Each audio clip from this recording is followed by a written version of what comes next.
Boa noite, pessoal. Estamos dando mais, iniciando essa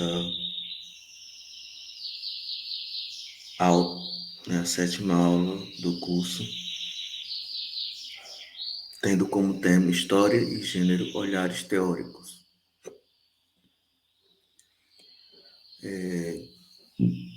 Essa aula nós vamos fazer um olhar mais panorâmico dos estudos básicos, né, introdutórios, da relação entre história e gênero.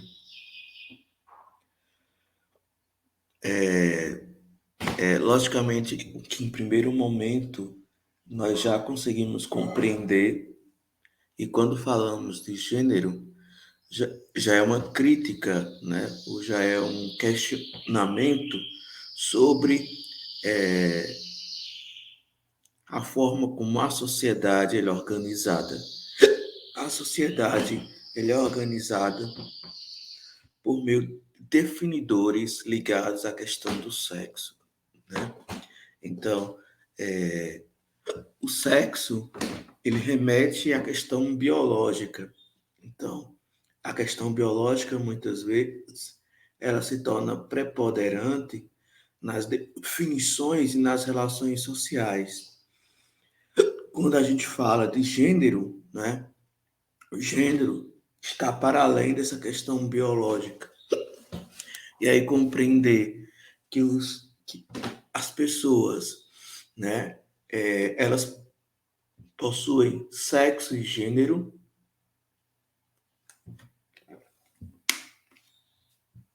é compreender que não podemos limitar as pessoas à sua questão biológica ao falarmos sobre a questão de subjetividade, de emoções, de sentimentos, ok?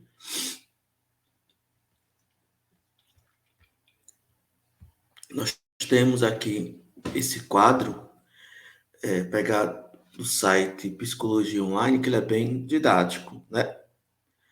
Para colocar para vocês essas diferenças. Sexo é biológico, função de reprodução, diferenças orgânicas, não muda, depende dos cromossomos, se transmite geneticamente, né? Sexo ligado à questão do órgão sexual, né? Ligado aos órgãos reprodutores. O gênero é cultural, função de organização social, então por isso o gênero ele não está ligado, né? Não está ligado ao biológico. Desigualdade pode mudar com o desenvolvimento pessoal, então você pode mudar de gênero com o seu amadurecimento pessoal, relacional, cultural, intelectual. Depende da cultura e da sociedade, se transmite socialmente, né? Então, o gênero ele tem como preponderância esses aspectos culturais, e ele é uma construção social que nos ajuda, portanto, a compreender o masculino e feminino, né? Então, compreender o masculino e o feminino e como esses papéis sociais eles foram construídos na sociedade, é compreender que eles não estão vinculados à questão biológica. Quando se vincula à questão biológica, é para justificar um processo de exploração e dominação de um de um de um gênero para o outro, né? Então, é muito comum é, ligar o papel feminino à questão biológica, para promover uma dominação e uma exploração do papel desses sujeitos históricos em sua sociedade.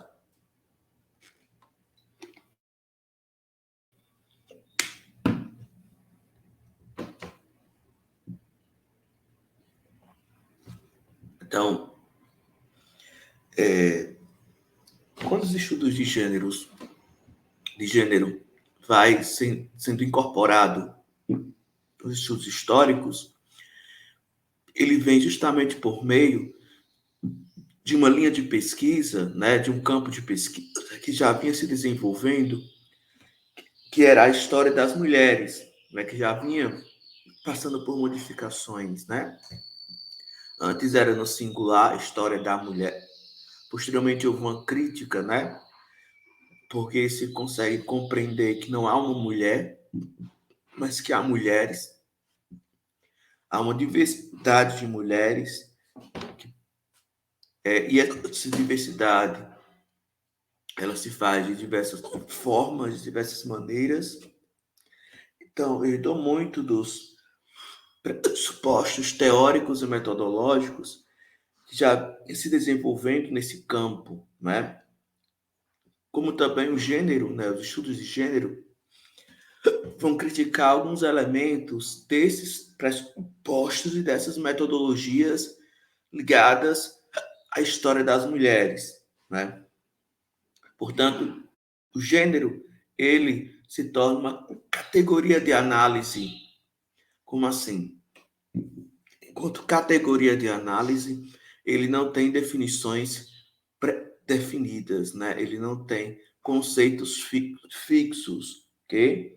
Isso ajuda, de fato, ao pesquisador a conseguir olhar os elementos mais singulares, particulares, históricos de sua pesquisa, né? Haja vista que os conceitos utilizados nos estudos de gênero, eles são fluidos, né? Eles podem se adequar às variadas pesquisas. Então, os estudos de gênero vão nos ajudar a verificar a importância dos significados e a atuação das relações e representações do gênero no passado, né? Como esses papéis de masculino e feminino, eles se construíram no passado, eles se afirmaram no passado por determinados motivos, interesses e razões, né? Verificar suas mudanças e permanências dentro desse processo histórico. Então, veja, a categoria de gênero, ela nos ajuda a historicizar esses processos, né? Então, um artigo bastante interessante, que ainda hoje é lido, né, é um clássico na área, é o artigo da historiadora norte-americana Joan Scott, né, Gênero, uma categoria útil para análise histórica. Esse artigo ele é publicado, traduzido, então a gente recomenda que vocês possam lê-lo, ok? Então a Joan Scott, né, ela acaba construindo uma reflexão sobre gênero que ainda hoje é aceita por muitos, né? E ela olha, né, os estudos de gênero como saídas justamente das teorias que se vinha construindo no campo da história das mulheres, que ainda propagavam uma ideia das causas originais de dominação ligada ao sexo feminino e masculino, ok? Então, de certa forma, por mais que o campo da história das mulheres fizesse uma crítica a essa questão, eles acabavam essencializando e buscando, né, do mesmo caminho, causas originais. Então a Joana Scott está dizendo, olha, para a gente fazer a crítica, nós precisamos sair do mesmo caminho traçado, né, por aqueles que dominaram, né, por aqueles que forjaram um discurso de dominação dos papéis sexuais. Então, é justamente contra essas causas essenciais, abstratas, universais, que a categoria de gênero vai se contrapor. Então, por exemplo, as áreas que ainda realizavam isso, né? Buscando as causas essenciais, abstratas e universais da dominação do sexo feminino masculino, eram as teorias do patriarcado, né? As teorias do patriarcado e as correntes feministas marxistas.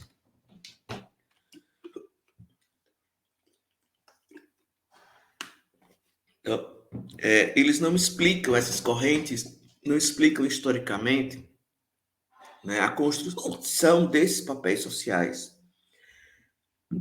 Eles acabam não pensando as diferenças, as mudanças, né, as várias distintas representações desses passados nas singularidades dos seus contextos sociais, econômicos e culturais. E a categoria de gênero vai justamente se contrapor a esse reducionismo e pensar essas transformações históricas, né? Pensando, por exemplo, as questões étnicas, raciais, de classes, ok? De identidade, de outros elementos que afetam, né? Que influenciam a construção desses papéis, ok? Então, ao longo desse processo de incorporação da categoria de gênero enquanto um conceito útil para a análise histórica, essa categoria também vai sendo criticada, já que, desde o início, ela é colocada enquanto uma categoria aberta, não universal, não fechada, ok? Então, isso daí já ajuda, de fato, a compreender como essa categoria nos ajuda a pensar as relações sociais, né? Os significados imbuídos nessas relações sociais, né? As historicidades sobre o masculino e o feminino. Então, pode-se pesquisar sobre a construção do papel de uma masculinidade, né, no Nordeste. E o Duval Muniz fez isso em um de seus livros, né? O Duval Muniz, ele pesquisou a história da masculinidade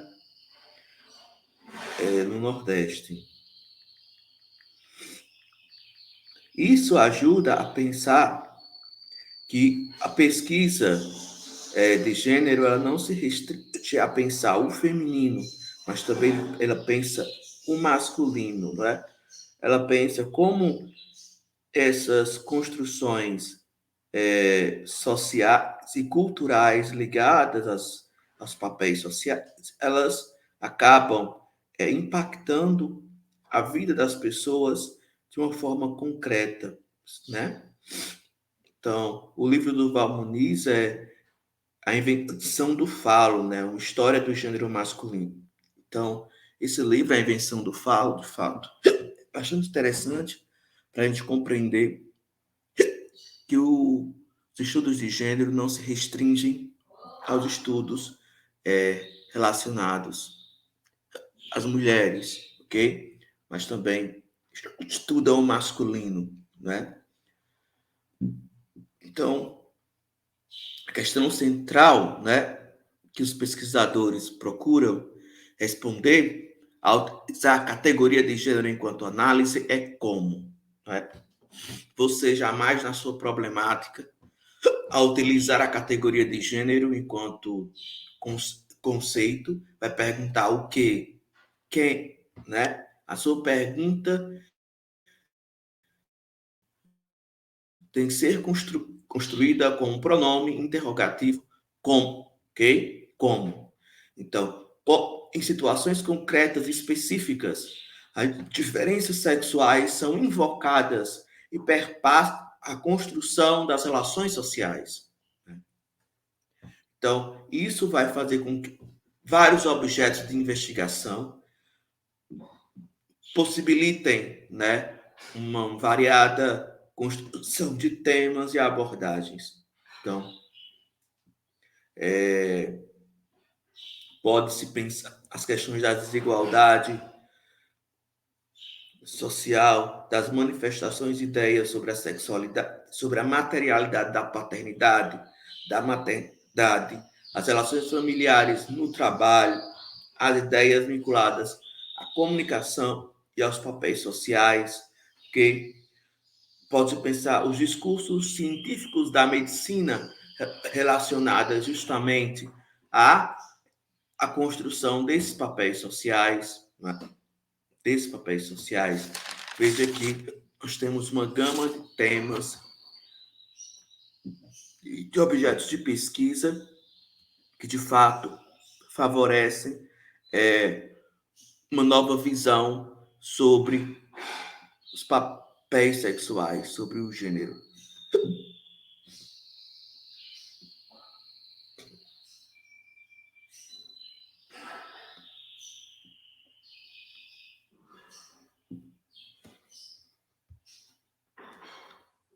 Temos aqui, né, a foto de dois livros, né, duas obras de bastante relevância para o campo, né? Então recomendo a leitura. O Segundo Sexo, Simone de Beauvoir, e Os Excluídos da História, de Michel Perrault, né? Ambos os livros, eles estão ligados, né, à perspectiva de uma história das mulheres. A Simone de Beauvoir muito mais carregada, né, nessa perspectiva. A Michel Perrault, enquanto historiador, e suas aproximações com Foucault, né, e outros teóricos. Então, o olhar que ela vai dar para a história das mulheres é um olhar mais diferenciado, né? Mais diferenciado. Então, a gente cita Simone de Beauvoir porque, de fato, é um classicão, né? Um clássico que você deve ler para você compreender todo o caminho que vai se dar, por exemplo, em relação ao feminismo, né? Porque se entende, né, que se houve duas ondas, né, do feminismo.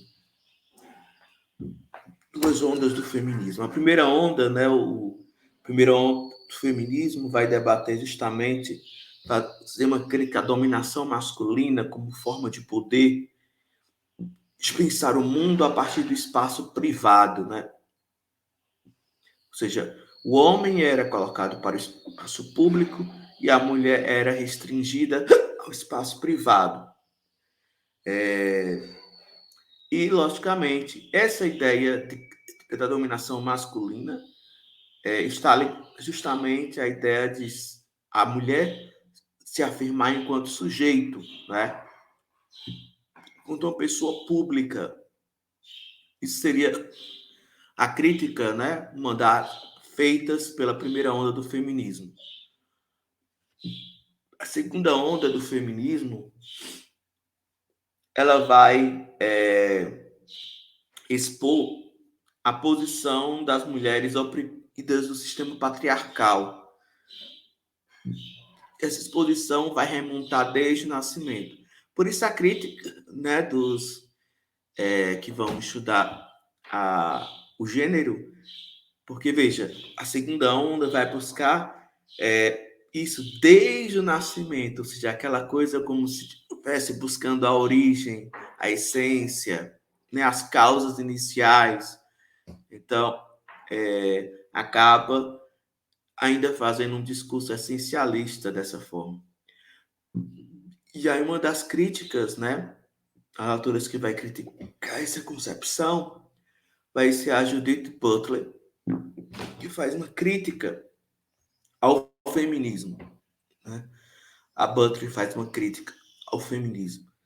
Então, para Butler, a categoria de gênero combate esse determinismo biológico, que por mais que o feminismo quisesse combater, eles estavam utilizando categorias, né, que estavam fazendo com que eles acabassem reafirmando esses elementos. Então, era preciso, de fato, construir um campo específico com novas categorias, com novas metodologias que quebrassem essa forma europeizada, patriarcal e masculina de construir a ciência. Então, segundo a Butler, a identidade mulher, né, fixada para o feminismo nessa distinção entre sexo, gênero, como modo de legitimar tal categoria para além da biológica. Ou seja, a Butler está defendendo que o gênero ele é culturalmente construído, não é? O gênero é culturalmente construído. Michel Foucault, anteriormente, em História da Sexualidade, ele vai justamente também pontuar que a sexualidade é uma construção histórica e cultural, né? E a Butler, seguindo os caminhos de Foucault, e os que seguem essa linha Foucaultiana e Nietzscheana, né? A Butler, ela, portanto, vai dizer que o gênero é culturalmente construído. E isso tem implicações na pesquisa e na reflexão crítica sobre o gênero bastante importante. Um dos livros que a gente quer destacar dela é esse, né? Problemas de Gênero, Feminismo e Subversão da Identidade. Aqui está a capa do livro, ok? Então, vocês podem também encontrar para baixar e lê-lo.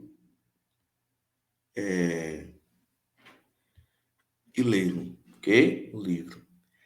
Então, nós falamos um pouco sobre os clássicos e terminamos falando sobre a Judith Butler e a sua crítica, né, à categoria, né, de gênero, ao feminismo, e a sua tentativa de reformular, de reconstruir essa categoria, pensando as diversidades e as pluralidades. A Butler é uma filósofa contemporânea, né? Então, o que ela propõe é a reflexão mais atual sobre o gênero, não é? Diferente das outras, né? Das outras que são ali do século XIX, início do século XX, são do século XX, então não vivenciaram muitas questões que a Butler, por exemplo, vivenciou e vivencia, né? Como as redes sociais, com avanços e retrocessos em relação a posturas conservadoras na sociedade, e como isso se expõe por meio das novas formas de comunicação. E como as novas formas de comunicação acabam construindo também papéis sociais, né? Então, foram essas as dicas de leituras teóricas para aqueles que querem seguir essa área, e espero que possa contribuir na pesquisa de vocês. Na aula 8, né, na próxima aula, nós iremos dar 2 exemplos sobre pesquisas possíveis na área de História e Gênero, ok? Então, vamos tratar 2 obras específicas e como essas obras nos apontam elementos que podem nos favorecer uma reflexão sobre gênero. São obras literárias, ok? Então, um grande abraço a todos e até a próxima aula.